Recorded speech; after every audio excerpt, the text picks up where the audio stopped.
Amen. Praise the Lord. In the midst of trials, we have the time and to thank God and to praise God. Tonight, I saw your faithfulness o walay laing mas mubugat pa sa itong pagtuo diha sa Ginoo. Amen. In your Bibles, Mark chapter number 4, verse number 35. Ganyan lang ko naghimog mensahe kay akong gibag-o. And this story spoke to me so well. Okay, let's all stand. Let's open our Bibles in Mark chapter 4, verse number 35 hangtod 41. Okay? Ako lang magbasa. Sundis yung mga mata. Verse 35, and the same day, when the even was come, he saith unto them, Let us pass over unto the other side. And when they had sent away the multitude, they took him even as he was in the ship, and there were also with him other little ships. And there arose a great storm of wind, and the waves beat into the ship, so that it was now full. I want you to mark the word full. Puno. And he was in the hinder part of the ship, asleep on a pillow. And they awake him and say unto him, Master, carest thou not that we perish? Master, carest thou not that we perish? And he arose and rebuked the wind and said unto the sea, Peace, be still. And the wind ceased, and there was great calm. And he said unto them, Why are ye so fearful? Mark the word again, full. Amen? Again na, full of water in the ship. Nakaroon, this of verse 40, fearful. Puno sa kahadlok. Sa yun nga pag-intindi, di ba? Fearful. How is it that ye have no faith? How is it that ye have no faith? Remember, the Lord was with them in the ship, but they have no faith. Amen. They just saw the Lord was sleeping on a pillow in the midst of a storm, but the Lord asked them, told them why, and how is it that ye have no faith? And verse 41, and they feared exceedingly and said one to another, What manner of man is this, that even the wind and the sea obey him? Because he is God. I entitled this message tonight, back diha sa 38 in the statements of the disciples, yung last sentence, Master, carest thou not that we perish? That's the title of the sermon tonight. Master, wa ba ka care namo nga kami nagsigi og sana antos. Amen ani nga mga bagay. Master, carest thou not that we perish?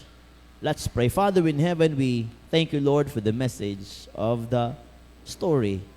Lord, may this message, O God, magpabilin sa mga nahunaw kasing-kasing, relating, Lord, sa mga napangangigan karon nga semana.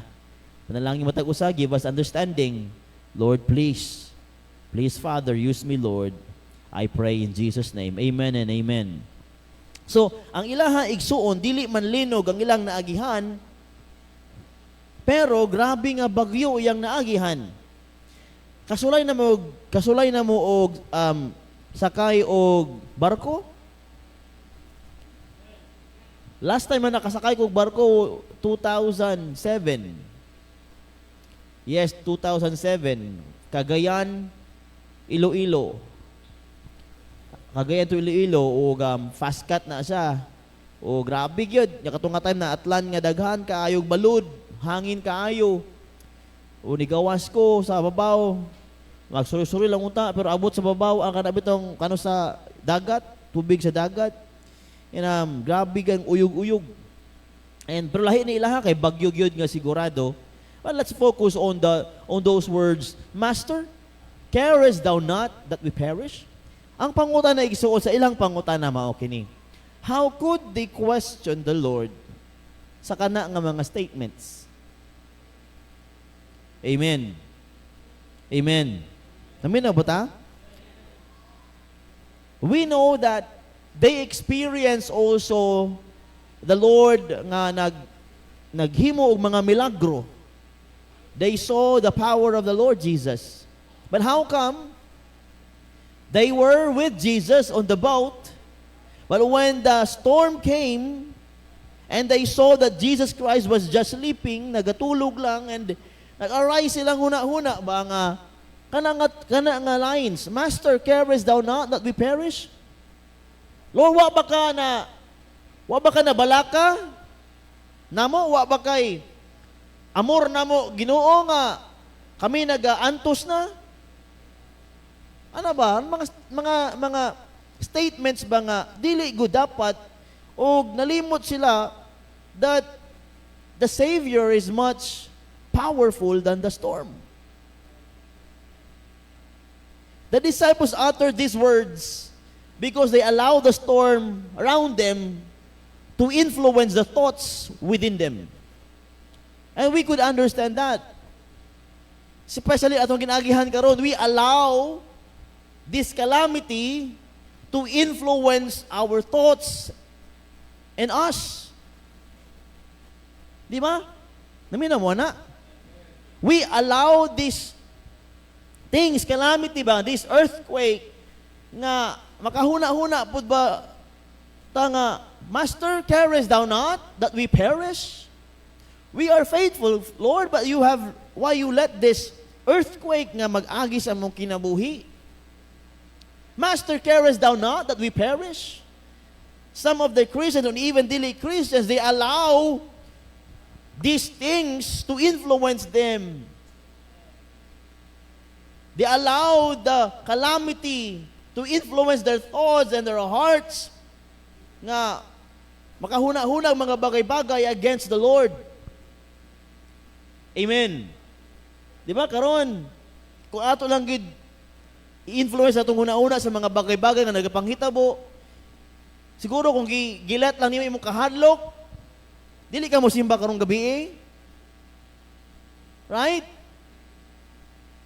Kung gi-allow nimo imong kahadlok nga mutayog pa karon, dili wala ka dinhi.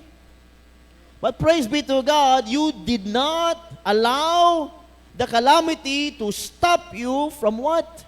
Hearing the message of the Lord tonight. No, Master, carest thou not that we perish? I have 3 things for you here. Kanang why? Why do they, or why kanang mga statements sa kanang story, Master, carest thou not that we perish? What are those things nga naa silang huna-huna, nganong makaingon man sila, Lord, or Master, carest thou not that we perish? Na mga bagay-bagay sa kinabuhi nga makahuna-huna ta, Lord, ano imo man ning gitugot sa ako Lord, ngano man na. You know what?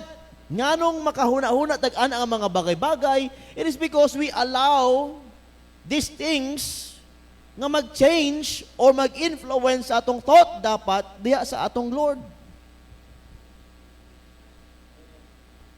Diba? O sa example lang, na kay best friend kayo nimo, pero na ay friend nimo nga lain nga magchismis sa imuha ba against sa imuhang pinaka best friend. And if you allow kana nga mga storya against sa imuhang best friend jud, di ba maka-feel ka og awkward nga, naka-feel na pud ka nga di na pud nimo siya best friend kaayo because of what you have heard and learned about your best friend.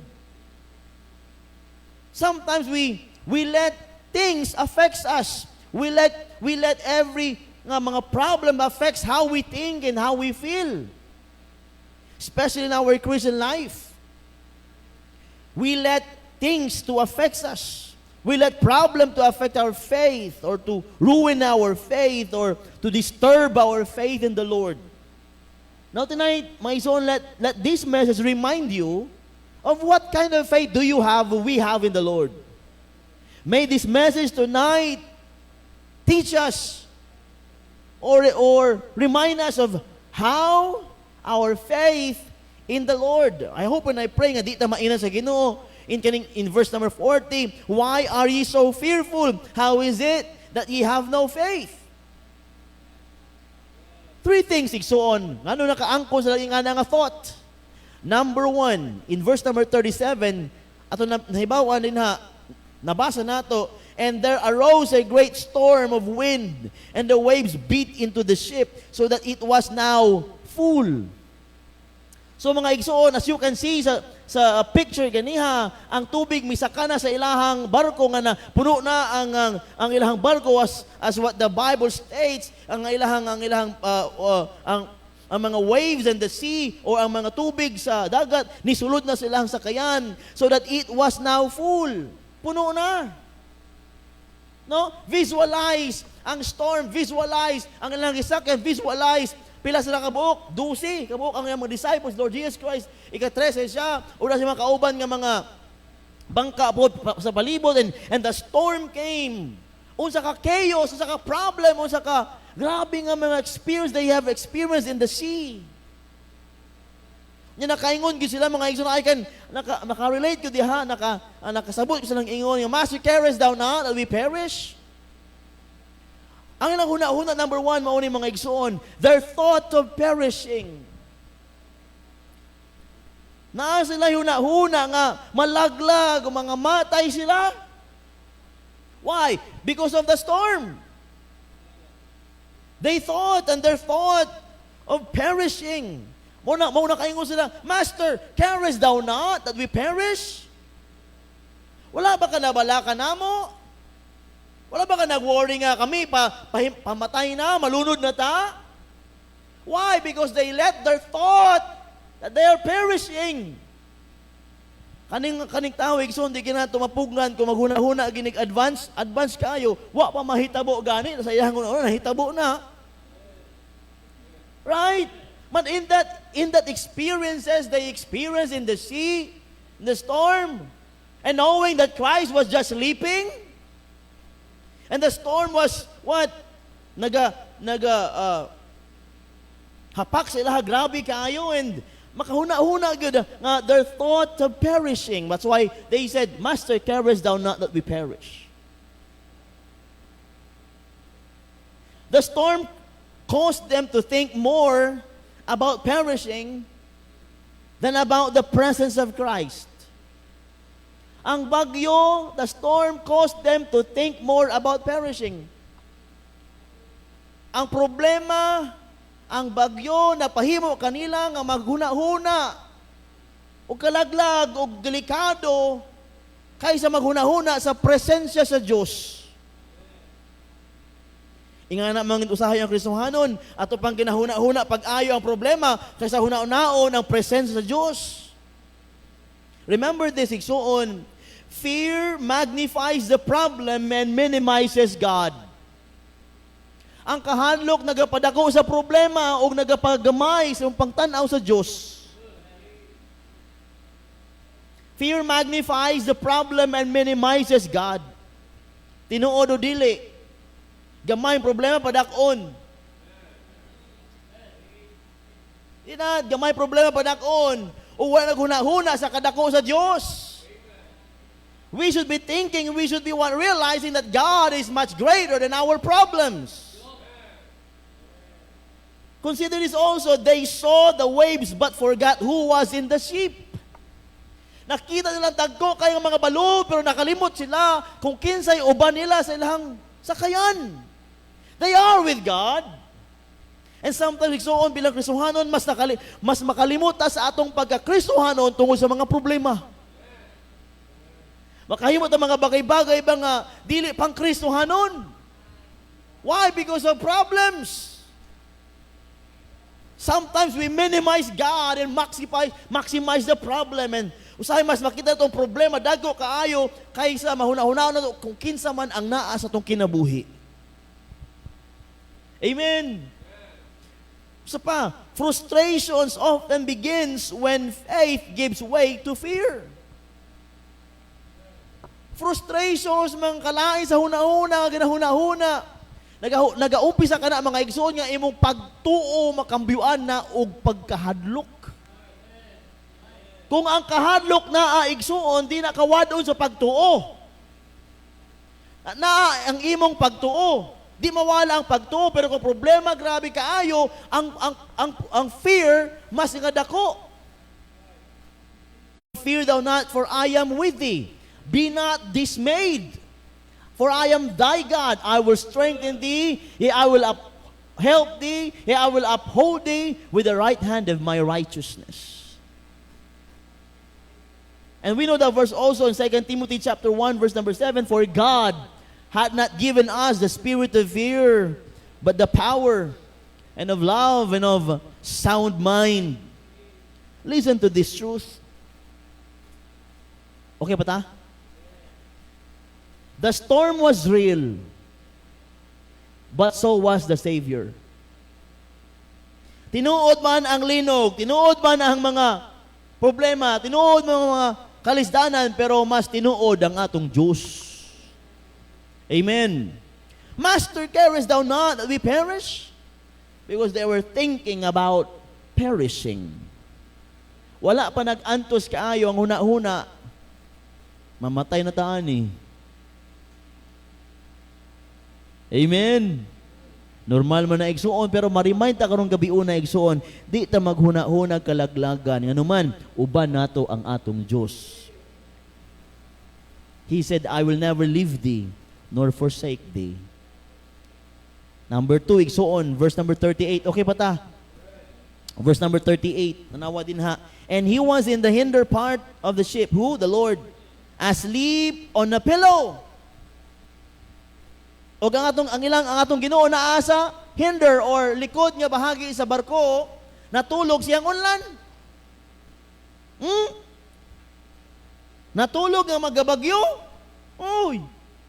Grabe si Lord Jesus Christ nga masking gabagyo ga tulog pa kita. Gamay tayo og mata, bangon. Gabi gamay lang so. Ingon ni Miss gahagok makabib pero kung gamay lang liho ko sa mo tindog gadayon. Kana bitaw gamay lang pag tulog ka tapos nakadungog ka naka-feed di maayo, tindog dayon ka? Wala ka nang ninja ba nga higda niya mag ambak din na. Pero kung nakatindog mo linog yun. Di malinog nga imong utok. Di ba? Di ka nakatindog. But here mga igsoon, the Lord was in peace, sleeping in a pillow in the hinder part of the ship. Tanawa una sa mga disciples. Una daw, visualize, the storm was what? Attacking the sheep. Di ba? Ginabalod ang ilang sakayan. Nya si Jesus Christ natulog ra ang ilang manluluwas niya. Unsay huna-hunaon sa mga disipulo. Master, carest thou not that we perish? But he was in the hinder part of the ship, asleep on a pillow. Amen? Kung kami lang ni Jojo, siguro sakay may kanang baruto, niya may balot, tulog siya, ihulog na ko siya. Pero lahi ni mga higala, they knew their Savior is, they knew their Master is. But when the problem came, the storm came, and they said, Master, carest thou not that we perish? And they saw the Lord in the hinder part of the ship, asleep on the pillow. They thought, Master, carest thou not that we perish? Their thought of perishing, ikaduha mga igsoon, nasa a misconception of help. A misconception of help. Abi nila nga na ang manluluwas, magmatadayon o magpahunungon ang bagyo, pero they saw the Lord sleeping. Amen. Ang ilang hunahuna nga, okay ni, humata na karon kay iyahan ng ayuhon ng bagyo. Murag kita gud usahay, misconception ba?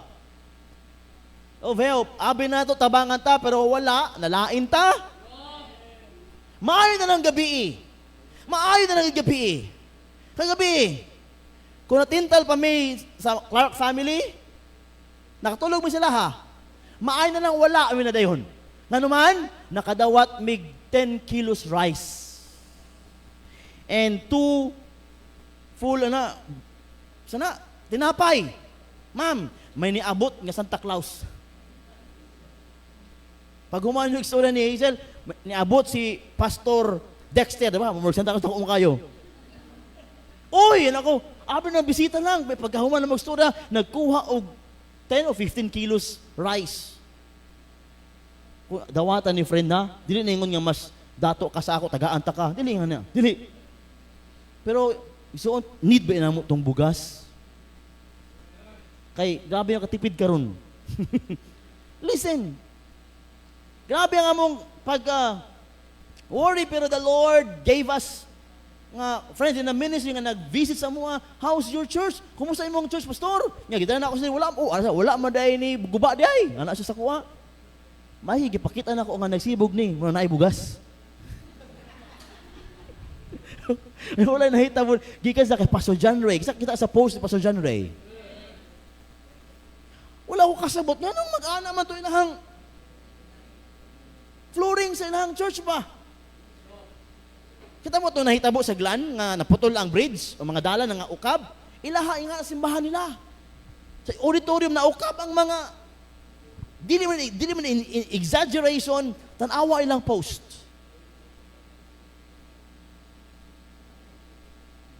Wala ko kasuroy dito, pero I saw the picture and Pastor Dexter told me nga, maoy, tinuod na, friend, nga kay Pastor John Macasis. Ang ilahang dili, nawala na ni. Buslot ang ilang CR of the plane, dinha, CR na, dinha, makita na ang bowl. Grabe yung pagka-down silang building. See that? They have the reasons, nga may Lord, ano man eh. A misconception of help. Sometimes, nga na ang Krisuhanon, abi na ako luwas ko, di na ako magka-problema. Abi na ako magbasa ng Bible, may panalangin ko, umamangayo ko, naadayon. A misconception of help. Abi na ito nga, mauni mo tabang ko, swelduhan ko, mauna, a misconception of help. Abi sa mga disciples, tabangan o dili matulog si Christ, pero natulog yun. Wala sila kasabot, yan natulog man. Reason, bahalag tulog na si Jesus Christ, bahalag silence siya, it doesn't mean mga igsoon nga ma-harm sila. Igsoon, dili tungod kay silence ang Ginoo, absent na siya sa imong life. Kasi nga ito una-una, ulat lagi galiw ang Ginoo, basig layo na kaayo ko, no. It doesn't mean that God is silent, He is absent sa imong life. Maybe nag-aagi lang kita og mga pagsulay karon nga gina-testing ta sama sa gold. Ang gold dili mahimong precious gold na kung dili na mo agig mga grabeng kainiton. It should be purified. Grabe nga purification para makitaan ang nindot nga klase sa gold. So number 2, their misconception of help. The disciples misunderstood the Lord's silence. Natulog lang.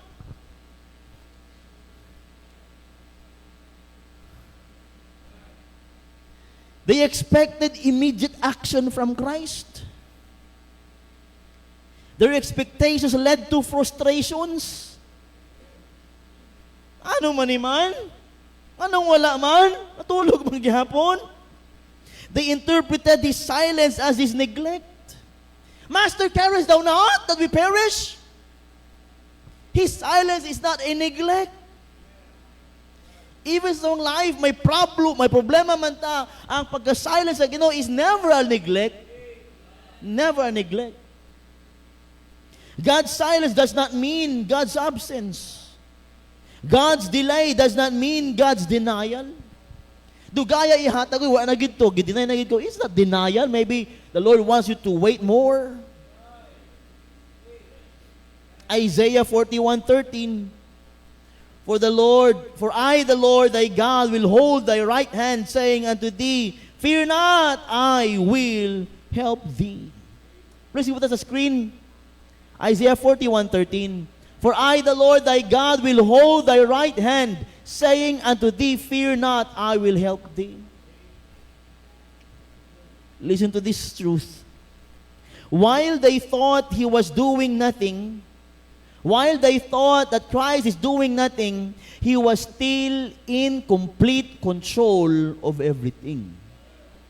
It doesn't mean He is doing nothing. Wala sa himuon. Igsoon, the Lord is the Lord. Amen. Their misconception of help. Minut kayo, no? Their thought of perishing.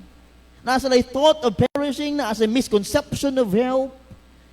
Abi na to, kung mga ito, naadayon.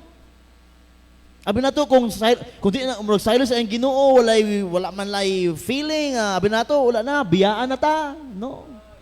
Igsoon, wala pa mibiya ang atong Ginoo sa iyang trono. He's still in control of everything. Lastly, balik in verse number 38. Ang last niya phrase din ha. And they awake him. They awake him, gipukaw nila siya. And say unto him, Master, carest thou not that we perish? Namukaw sila, wanagid ka agwanta, namukaw na gyud. Di man mo mata sa bagyo, pukaw na to be. Master, carest thou not that we perish? Number 3, di lang kay their thought of perishing or their misconception of help, but also mga igsuon kaningating na asalay desperate move for rescue. Desperado na kaayo para ma-rescue. Ang na ta usahay, we become so desperate for rescue.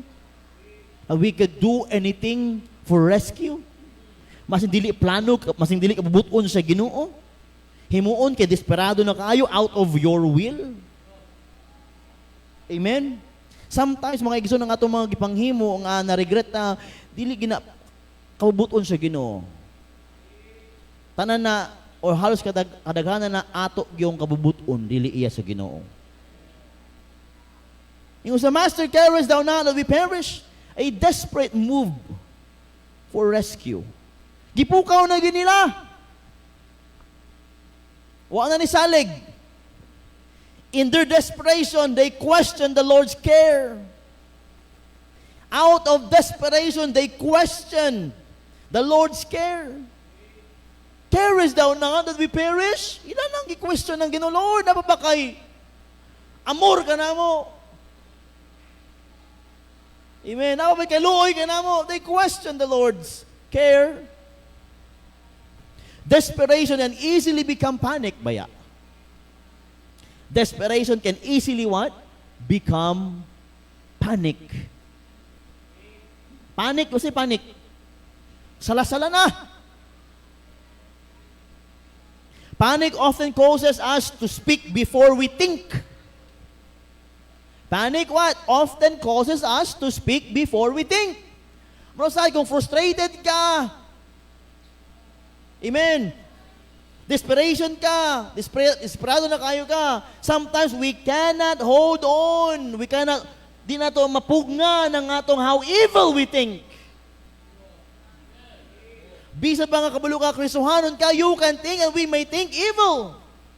Because we are so desperate and we are panicking. Amen. Dili lalim, no? Dili maayon, mapanic ta because kana nga panic is a product of what? Desperation. Kana bitawng imbis nga normal imong paghuna-huna tungod sa linog, niambak ka na, pag ambak mo, pag tamak na mo, oy bildo agoy. Imbis nga pwede mo agyo sa pultahan nga wala may ano. Ako misis tong paglinog, nangatulog rami, da kami plano nga, babe, karon nga adlaw. Kumaingon ang doktor nga, i-admit na ka. Ayaw ka bala ka, babe, I'm here. Just call my name, and I'll be there. Sweet ka, ay may sa kama kay wala bata, na disturbo.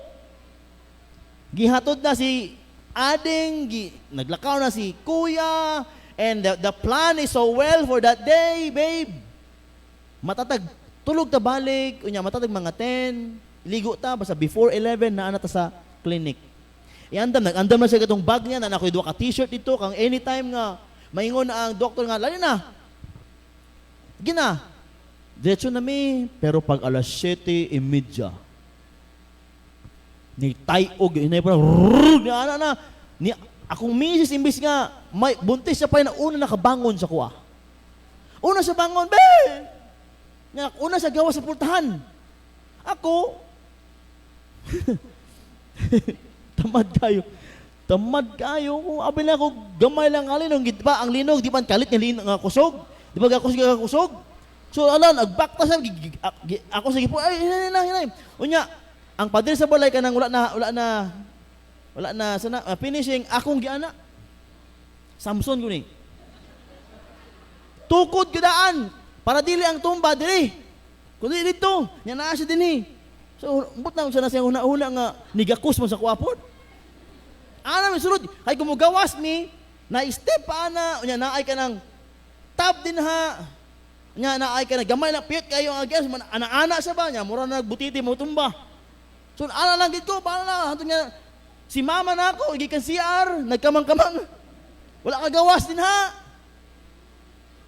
O nahuman mga igsoon, kuro-kuro mga til, gawas mi, ambot na ako sa feelings sa asawa. Unya, remember this, wala siya kainom tambal kay naubusan.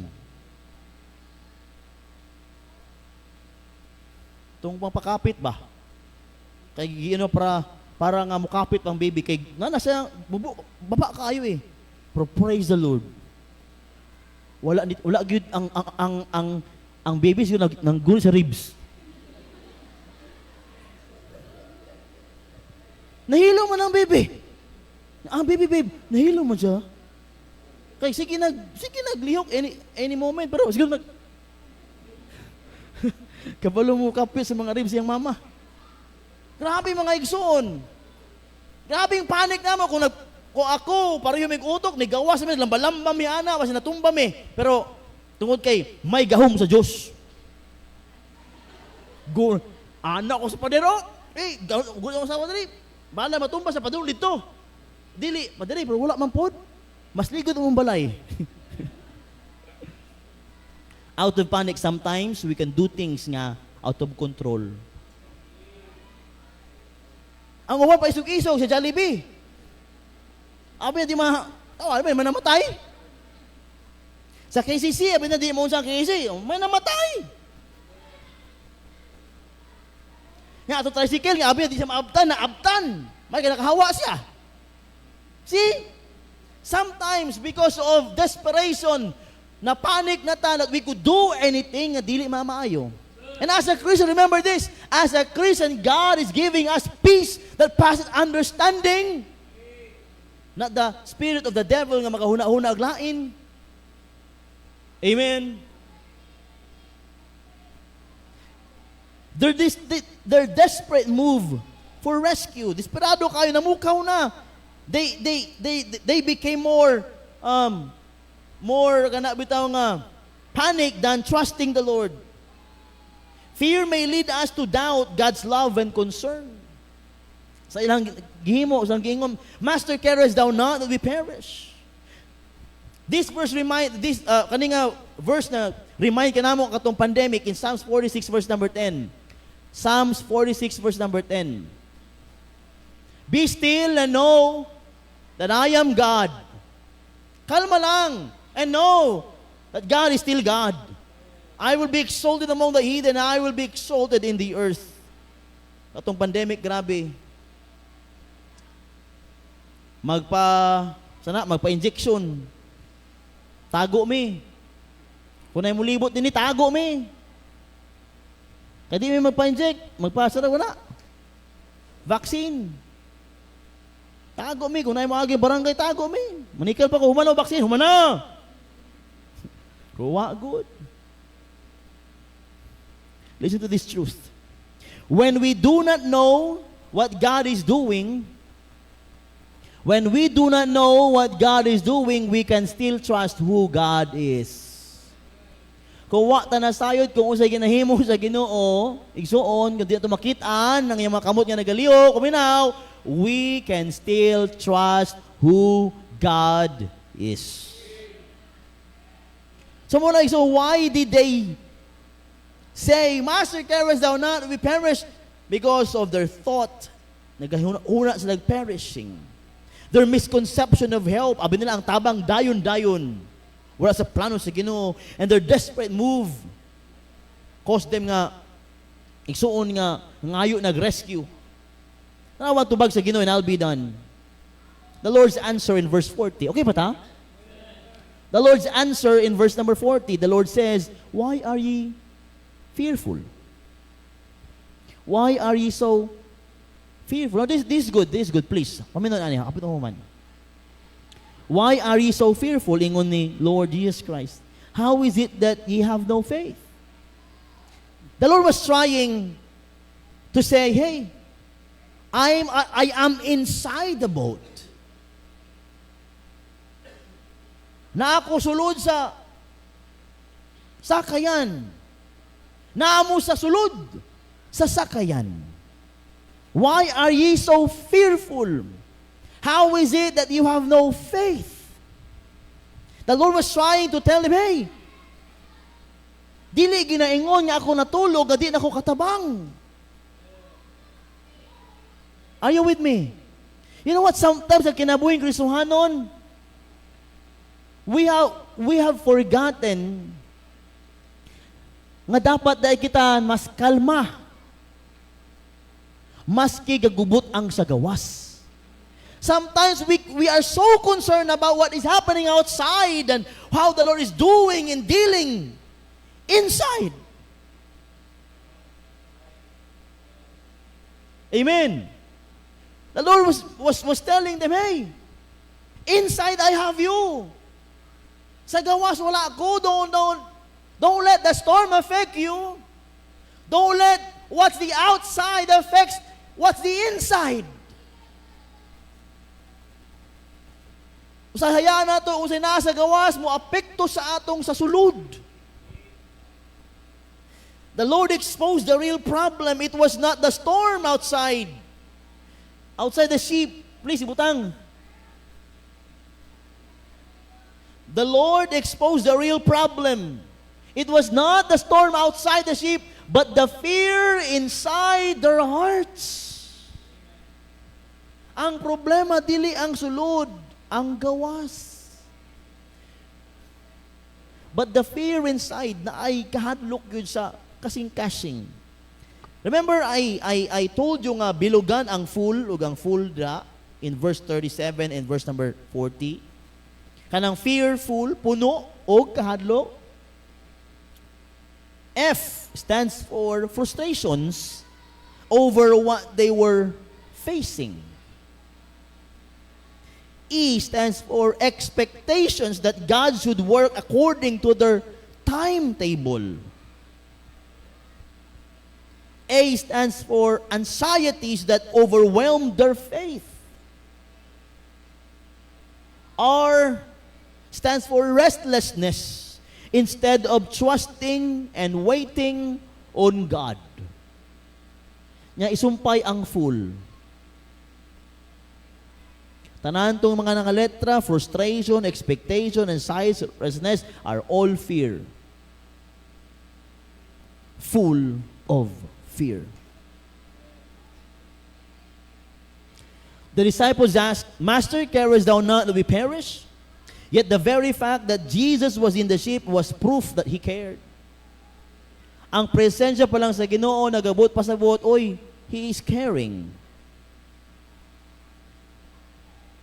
Last nga thought about faith. About faith, yung pinaka-last yung naka-red. Faith says, nindot ni, I hope, butan si mo kasing-kasing. Faith says, though the ship may be full of water, our hearts should remain full of trust. Faith says, ang pagtuo na gaingon, maskin ang sakayan puno sa tubig, dapat ang kasing-kasing nato magpabiling puno sa pagsalig. Karong gabi, unsay napuno nimo? Kahadlok o pagsalig?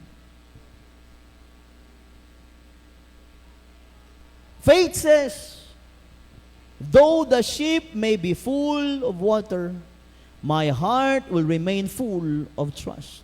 Pero kung fear ang naadira, what fear good says? Kabaliktaran.